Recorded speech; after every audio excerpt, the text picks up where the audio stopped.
Hi everyone and welcome to Fab Parks. Today an update on the Universal Great Britain project because recently Universal published a new economical report saying how much money it would bring, opening the park to the UK. And everyone said, oh my god, this is just the confirmation that we were all waiting for. While for me, this is really like the worst development we could witness. And I'm gonna tell you why. But first of all, a disclaimer. As shared in the previous video, I work for the group of which Universal is part of as well. So I'm just going to clarify that today I'm not going to disclose anything which is not already of public domain. And any thoughts, any speculation is my own personal point of view, and it doesn't reflect at all anything of the company itself. Basically, I want to keep my job and they should keep paying my mortgage, so that's why I'm doing the disclaimer. And of course, don't forget to subscribe.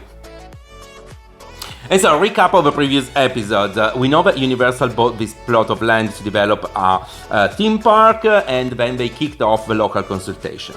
The feedback to the local consultations were extremely positive. We are talking about 98%, I think, of positive feedback, which is something that we've never seen before. According to the previous timeline, end of June was likely to be the milestone to have the project finally green-lighted, so to have a final go-ahead to the project. And the fact that a few days before that milestone, Universal had to publish another report showing the economical positive impact to the community and to the UK of opening the theme park is not a positive sign, because it means that when the decision was meant to be taken, end of June, they were actually there to reinforce their story and to try to convince someone that clearly was not convinced about opening the theme park. And let's find out who could be the one to be convinced.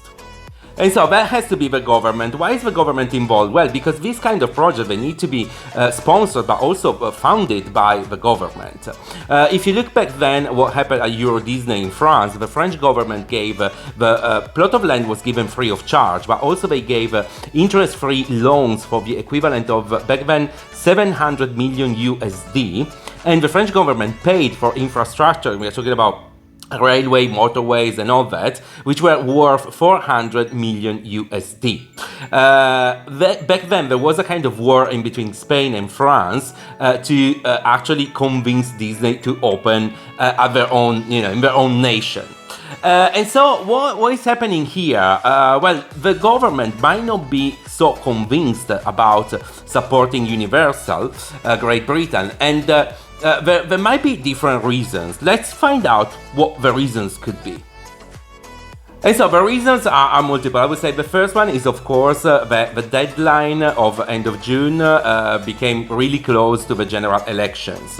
And because, we knew that the government was going to change from one side to the other, probably would have not been fair for the previous government to kind of sign an agreement which is going to have an impact on the next 5 or 6 years, knowing that in a couple of weeks the government was going to be led by someone else. So this could be a reason.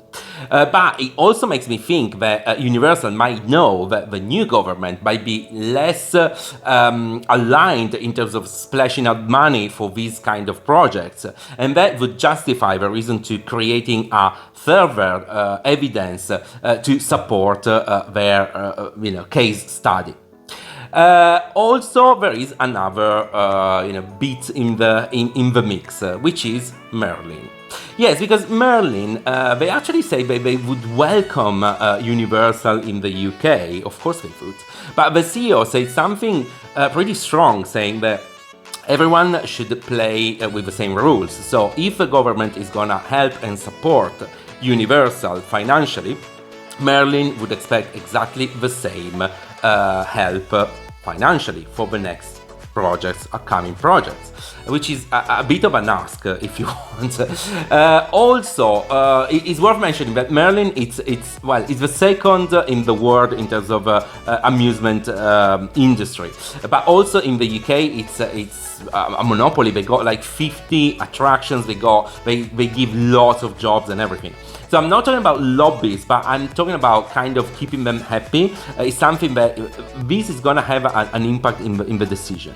And the fact that the CEO, apart from asking similar support. They also say that they are thinking about just stop investing in the UK. It's a kind of message that has been delivered to the government in terms of take the decision, but every decision is going to have consequences regardless. Decisions. Something that I don't fully understand is why Universal decided to acquire the plot first and then trying to get all the traction and funding from the government and all that. I think on the other hand, they could have done same as Disney or same process that you do when you go Olympics or something like that, which is like putting a case study together, saying this is what we are planning to build, this is the economical impact that we can deliver, and then asking different countries to make their own proposals and their own pitch in terms of what they can offer and why they are the right site for the new theme park. Not that this cannot be done in the future. If something goes wrong within the English government or they don't get an alignment, they can always move somewhere else.